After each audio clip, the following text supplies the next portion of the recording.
What we have here is another one of those machines that would be completely and utterly forgettable were it not for one feature that it has.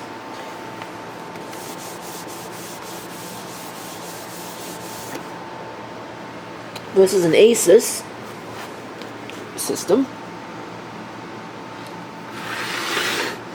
Pretty small. It's one of these weird form factor machines.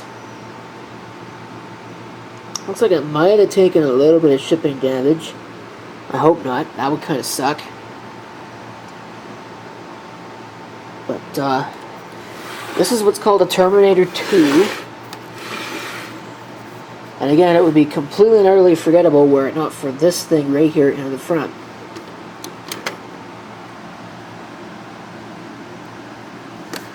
And you can see it's got a card reader there.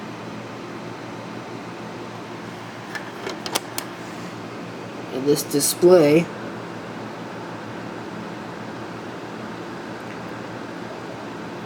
which is actually an indication of what it can do. This does have an FM/AM radio on it, I believe, and it certainly features the ability to play CDs directly using its DVD-ROM drive, which is not dual layer capable. I thought it was. It's just empty. There's your floppy drive.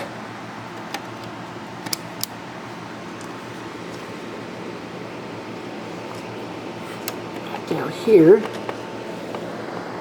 are your front panel connections, including FireWire, both types, some USB 2.0 and front panel audio. This is a little busticated, but that's not a big deal. Designed for Windows XP Professional, of course, and I actually have the restore media for this, including Service Pack 3.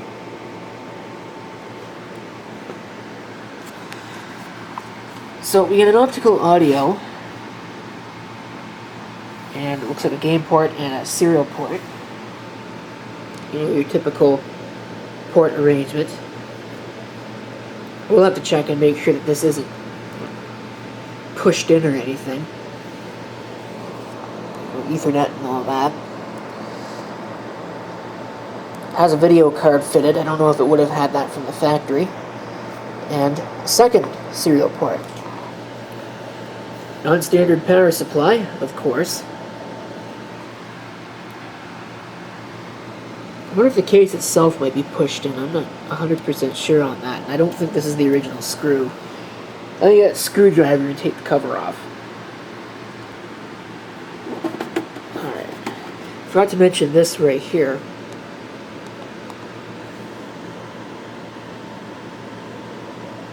Which is your radio antenna.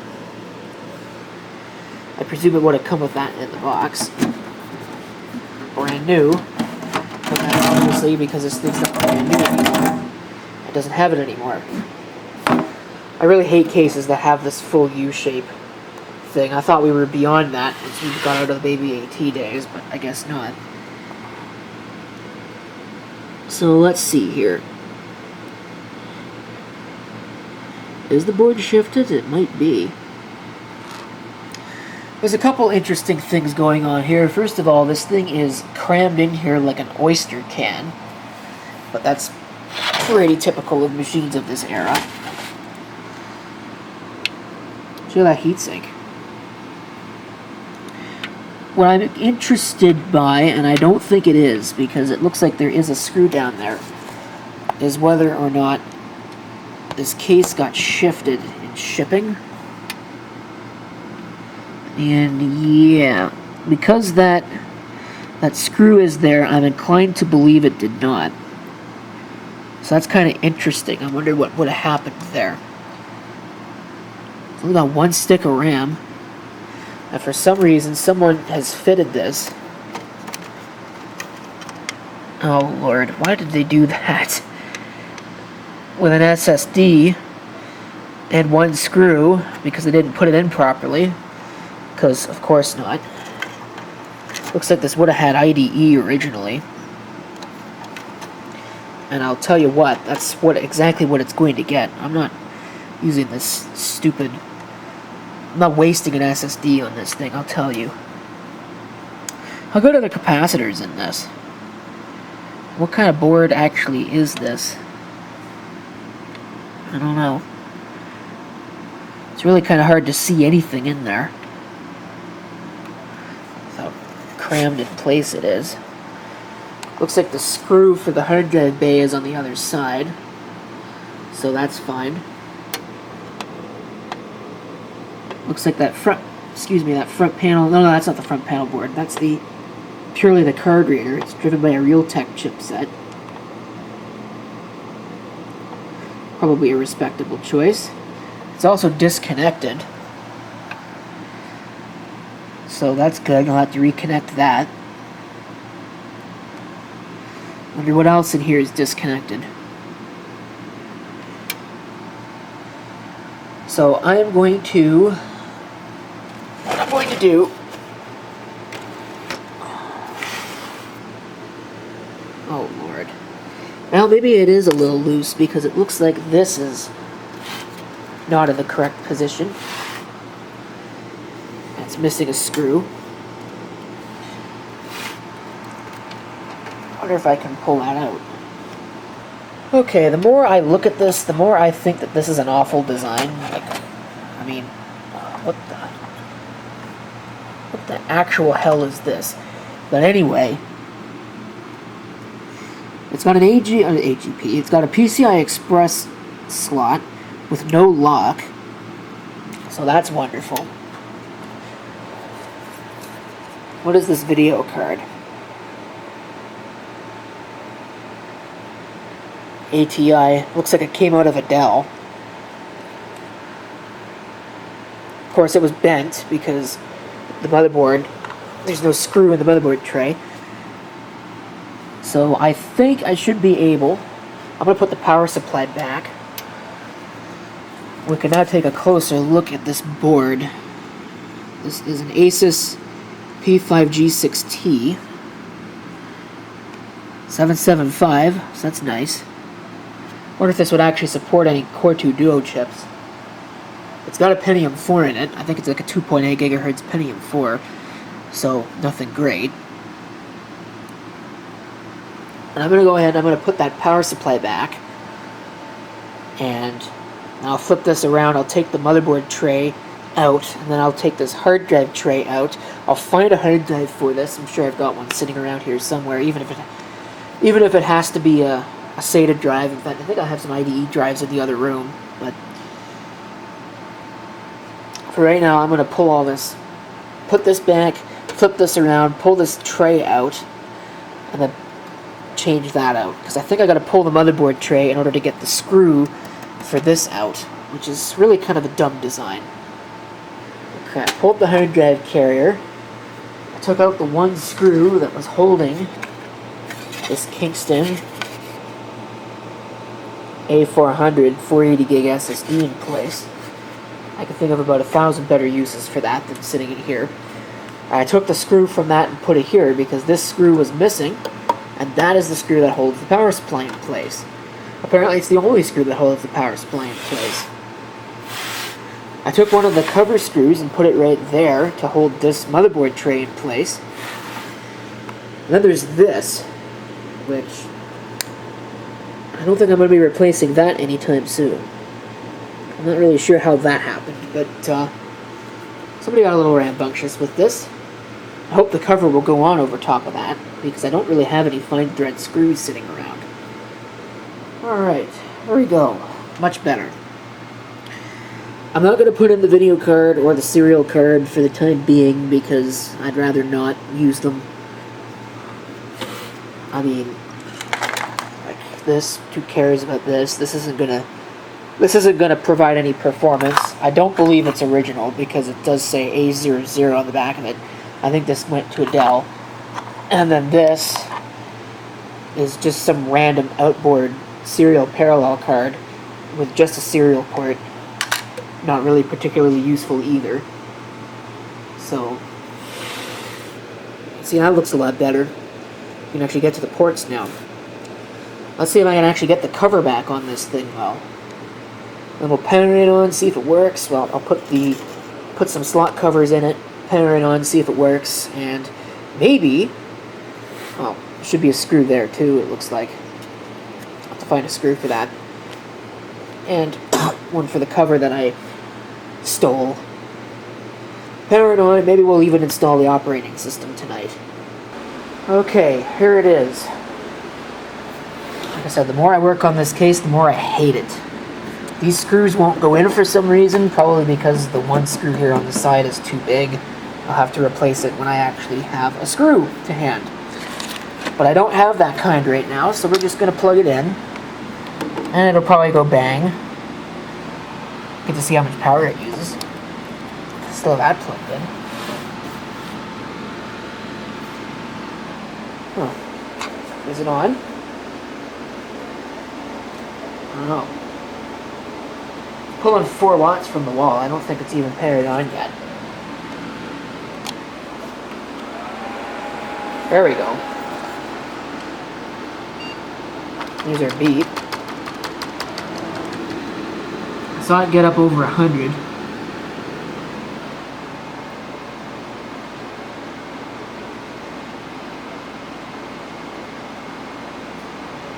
And it's not seeing the hard drive for some reason.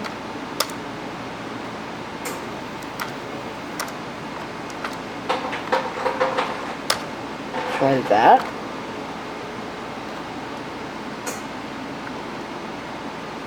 Ugh, Celeron D. And I try to confuse you with that Celeron D crap, because I bet that that's a single core processor. Even though the Pentium D was dual core. Well, the clock is right. Is it right? Yeah, it's right.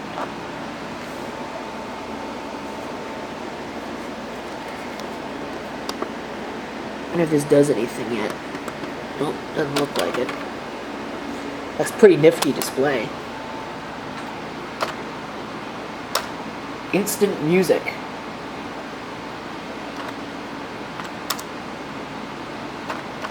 I wonder if I need that to be powered on.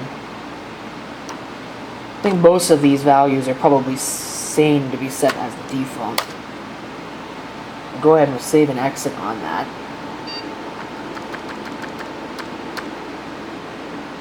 See if it sees my hard drive now.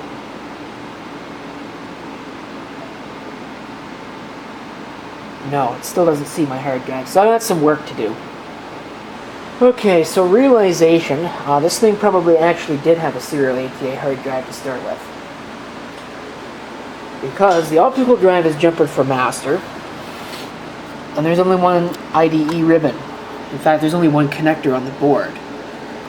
So I re-jumpered the hard drive in the face of having nothing else that I can do. I don't have any other drives that are even remotely close to suitable for this. Like, I could put a 1 terabyte drive in here, but what's the point? So, in the absence of anything else, I jumpered this for master, re-jumpered the optical drive for slave. Let's see if it sees it now.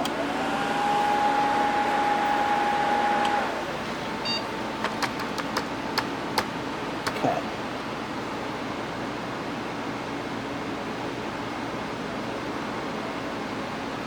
It looks a little better. It's still not quite right.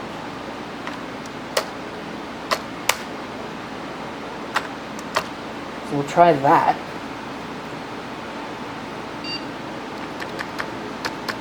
Put it back where it was. Let's see if it sees both discs. Yeah, there we go.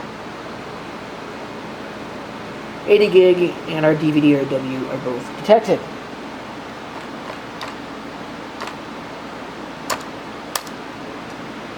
Now this is an ASUS machine, so I should be able to hit F8.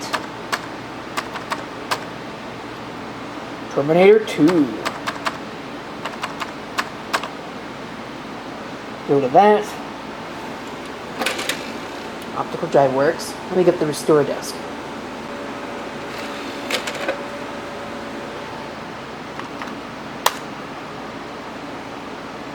See if it works.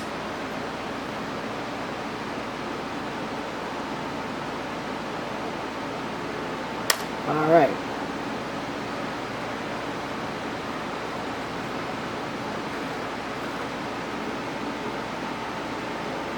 I just heard the floppy drive go a little nuts.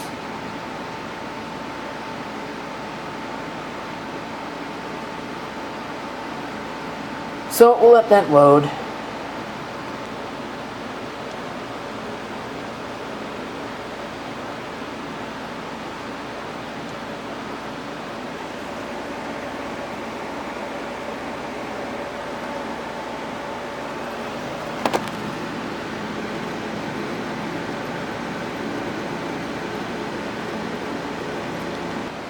There's definitely some charm in the old Windows XP setup that you just don't get anymore with the new versions of Windows.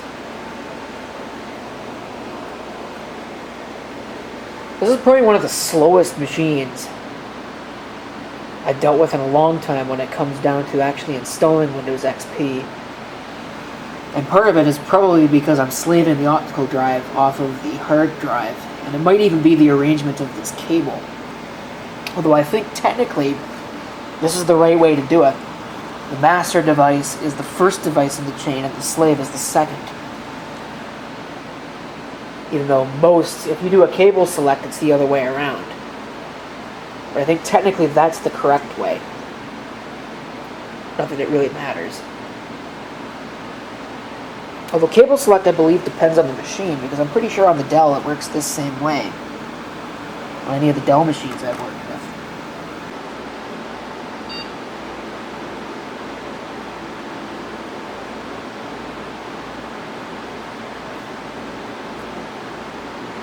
These did come in a silver color, which is what I would have preferred. I tried getting one of those and got thoroughly outbid.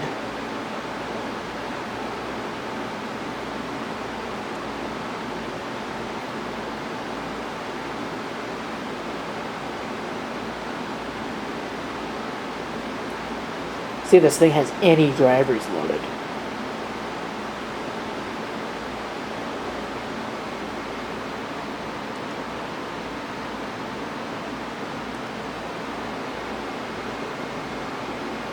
Plug in the speakers.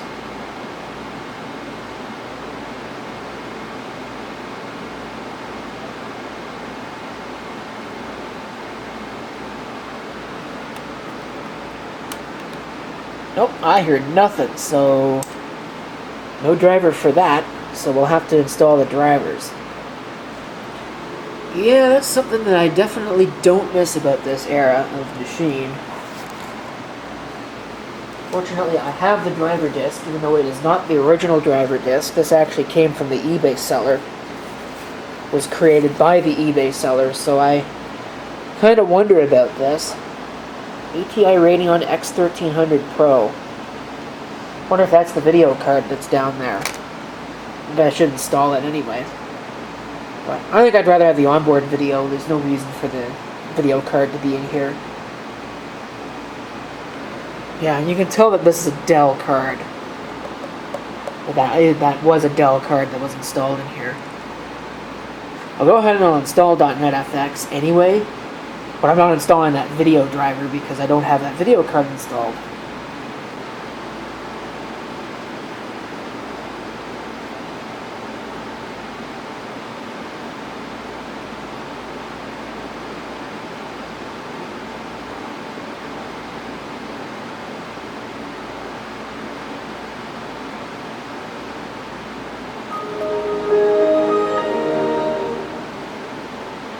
Such a nostalgic sound. Not really. I actually never used to like Windows XP, but in retrospect, it was one of the last vaguely sane versions of Windows.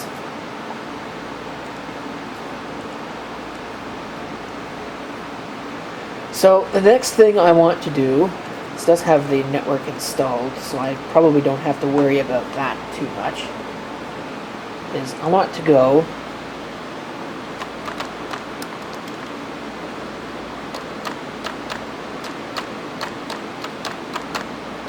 legacy update.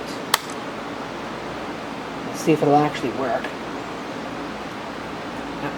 Here we go. help us to find old. I don't care. I want to set this up.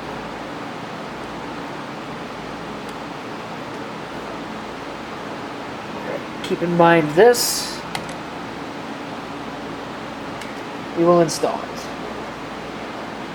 I think actually it was the version that was on the CD, so I'm not going to worry about enabling the POS Ready 2009 updates, at least for now.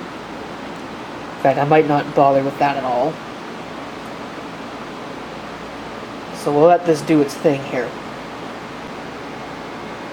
It's amazing. I think that's the first time that's ever actually worked. It still says I have to activate, but I ran Windows activation. Now, of course, I gotta wait for this. And I definitely don't miss this either. Wow, look at that.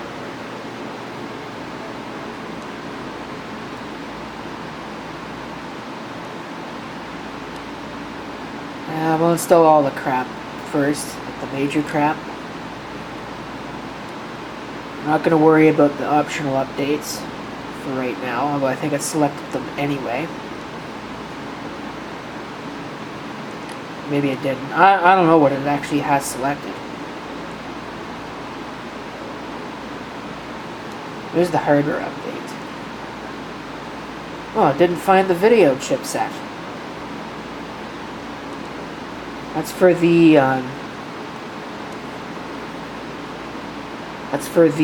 oh, what is that? That's the expansion card. Well, we'll install that first. And hopefully it will find the video. I guess if not, I will be installing that video card. Maybe that's why the video card's in there in the first place. I don't know. Okay, we're basically done with the machine. It's running. Everything is in place. Unfortunately, ASUS has forgotten about the machine, so there's no real drivers left around. I did find the video driver at least, but it does mean that a lot of the special software that this would have come with, like the radio player program, don't actually work.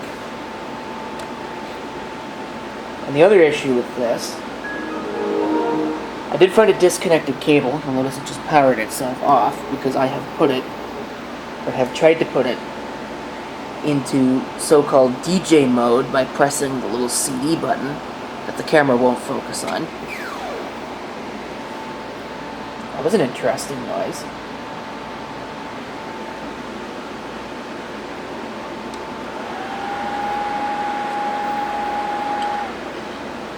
When I press that button,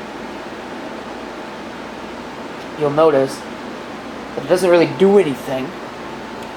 There's no post, which I think is normal, because it's not actually booting. But I can't actually put a CD in there and play it.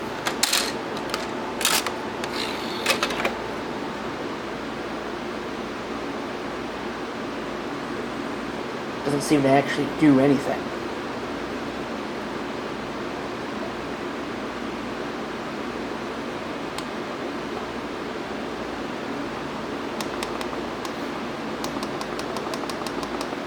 Once you put it in this mode,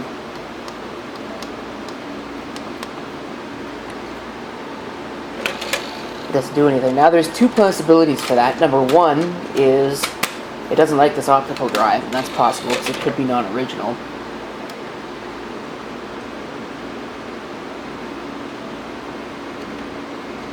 Number two, it could be because this machine is expecting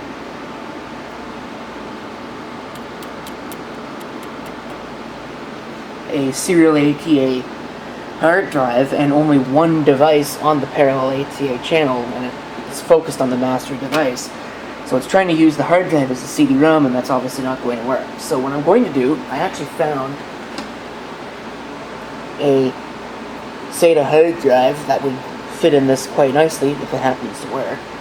And given the brand name on that, that's not necessarily a given. Although I've had a few of these serial ATA Maxter drives actually work just fine. But I'm going to change the drive out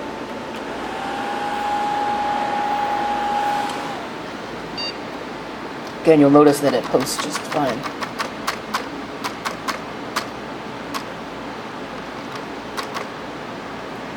So, I think this thing supports PXE booting. If it doesn't, that might be a bigger problem.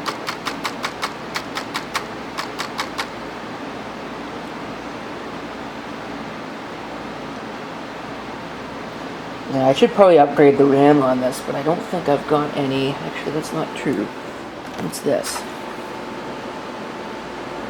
It's only 256 megs, though. Oh, there's a 1 gig stick.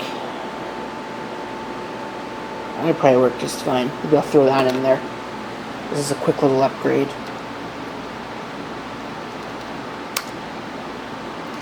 Alright, we do have an option wrong.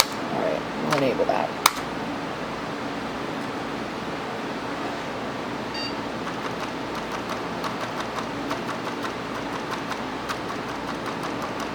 I'm going to go through the process of cloning this. Okay.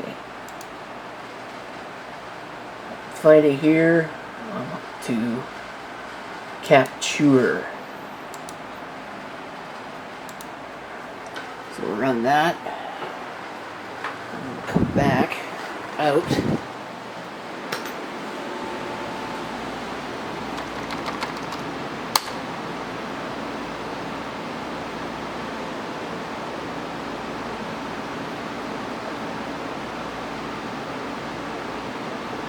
And it should hopefully just work. I've never actually done this with a Windows XP machine. I know that sometimes there are problems with that, but I will note that it's going to the same box, so there shouldn't be any issues with like drivers and blue screens of death or any other issues like that. No sys prep required or any other garbage. It should just be a straight clone. It'd be as if I'm using CloneZilla, except this is a pre-packaged deal and it's a little bit easier to deal with. It also means I have a backup of this hard drive. So if that drive ever fails, it should be easy enough to just put it back. Certainly not a fast process, but of course that's not to be unexpected. It's an IDE hard drive. It's not really slaved, but it is sharing that channel, so.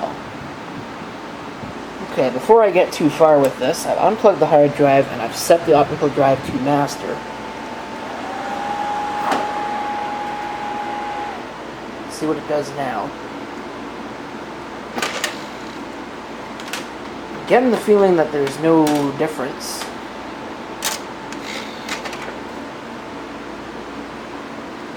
Oh, I've put it in the correct mode here.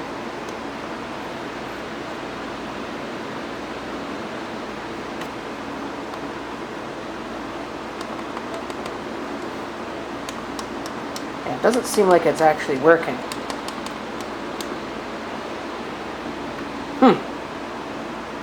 I wonder what's up with that. Turn it off. Turn it back on. I'm going to go into setup and turn the instant music off. Because I did turn the instant music on, so we'll just shut that down.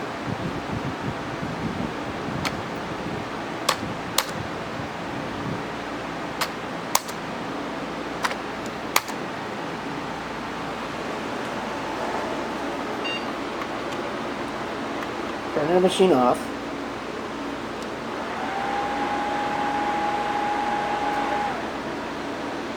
Put it into this mode.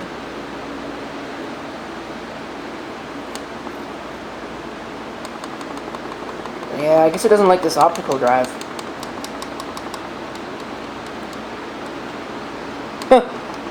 So, don't know what's up with that. There's another cable in the machine somewhere. This is probably gonna break it. Like, is there another cable? Well, that sucked. But I guess we'll go for the easy upgrade. Let's see if this takes this RAM.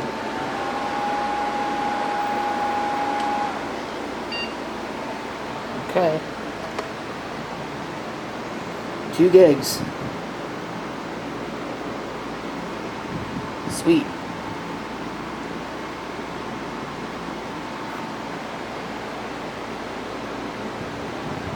booting into Windows XP. So I don't really know what's up with that, because there's no cables that are not plugged in that should be. There's no connectors plugged into the wrong place, at least as far as I can tell. So if someone has an idea out there,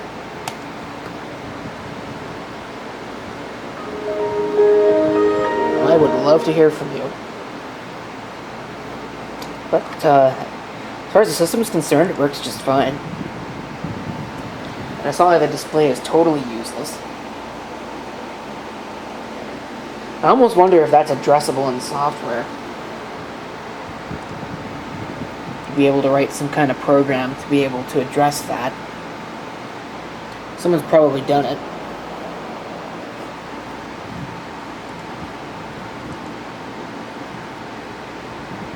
Shouldn't have any unknown devices. Yeah, well, we're good on that. Intel video. It could be this optical drive. It might not like this optical drive. I don't know. I'd have to look and see if it's original.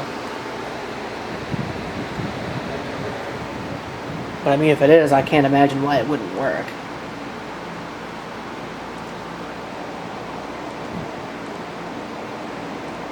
Marvell Yukon Ethernet. It's gigabit, which is kind of neat for something like this. And thankfully, a Realtek audio chipset. No analog SoundMax garbage. Even though people get on my case every time I call analog SoundMax garbage, it is, like, especially from this era. But the newer ones are fine. But, I mean, they've had however many years to improve on it. They better have improved on it. So, I think that's pretty much it from that. There's nothing else that I can really share, because there's nothing else that's really important. If I push that button, it should shut down.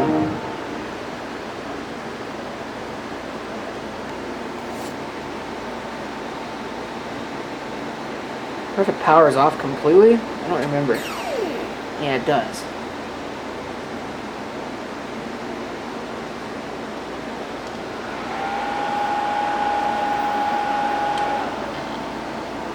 It almost seems like it should, but it just doesn't. That is an audio CD.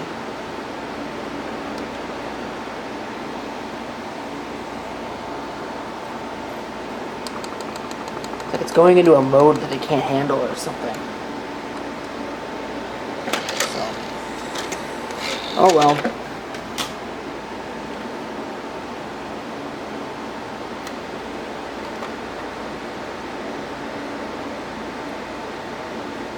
For that. Thank you for watching, and if you have any comments, feel free to leave them below. Especially if you know how I can fix this problem. Because it would be kind of nice to get that functionality working, even though it's not like I don't have a billion dedicated CD players.